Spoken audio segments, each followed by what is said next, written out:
Generally yields back. The ranking member is recognized for 5 minutes. Thank you. Now that we've finished with the novice congresswoman from Wyoming, I guess that's what we're calling first-year members of Congress now, first-term members. I don't know where that came from or what that's supposed to mean. But let's move on. Instead of name-calling, let's just do the work that the people have us here for, whether we like individuals or not. Which sounds ridiculously immature.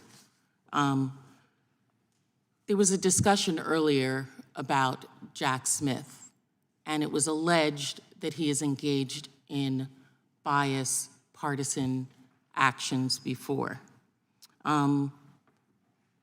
Is the discussion, I went and looked at some of the cases that he has, in fact, taken up in his long career, both in New York, Brooklyn, as well as at The Hague. Ms. Winebanks, are you familiar with former Representative Rick Renzi? He was a Republican member of the House that this Jack Smith prosecuted. Are you familiar with the name Senator John Edwards? He was a Democrat that Jack Smith also prosecuted. Republican member, Governor Bob McDonnell, when he was in the office of the prosecutor at the International Criminal Court of The Hague, many individuals from all world parties and leaders. Are you familiar, I don't know if you're familiar with an individual named Ronell Wilson. I am not. Ronell Wilson was an individual in New York who murdered 2 New York City Police Department officers. That was prosecuted by Jack Smith. He also prosecuted, however, police who brutalized Abner Louima. I'm sure you're familiar with that name. I am. So this is an individual who seems to be a prosecutor willing to go after anybody, no matter what their party is, if, in reviewing and investigating the information, they believe that that person has broken the law. And that's what I call a good prosecutor, having been one myself.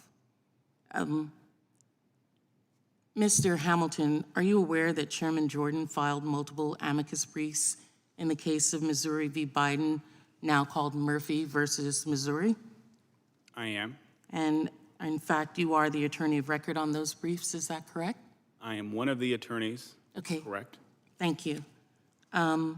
Were you provided access to the committee's transcribed interviews and deposition transcripts as part of the work and preparation of those briefs?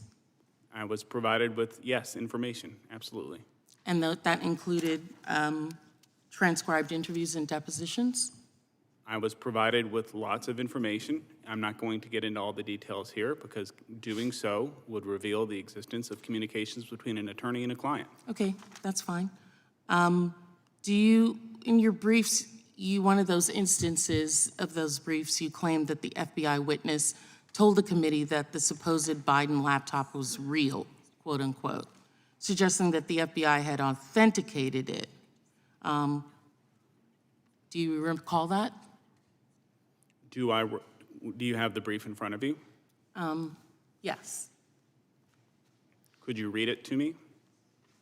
And I'll let you know if I recall it. Okay, can you hold the time for me, Mr. Chair? Sure. Thank you.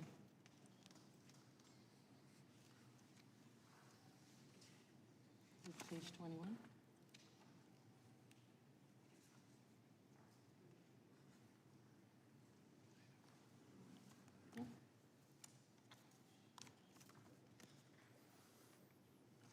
Is it which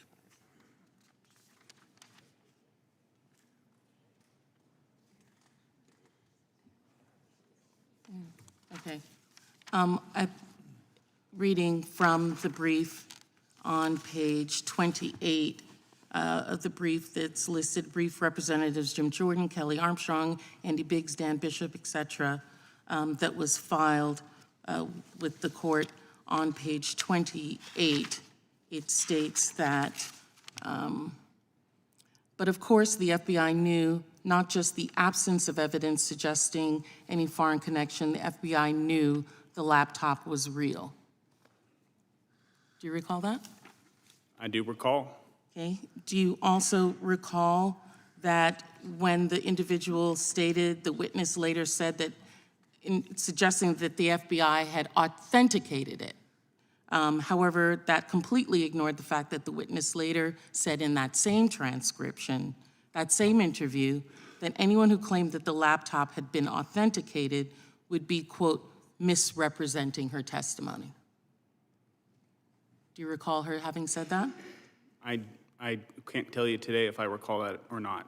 Okay, so your brief suggests that one particular nonprofit, well, your brief then does not give the whole story by stating that the individual said the laptop was real from the FBI, misrepresenting that it had been authenticating, when she just meant that it existed, not that it had been authenticated.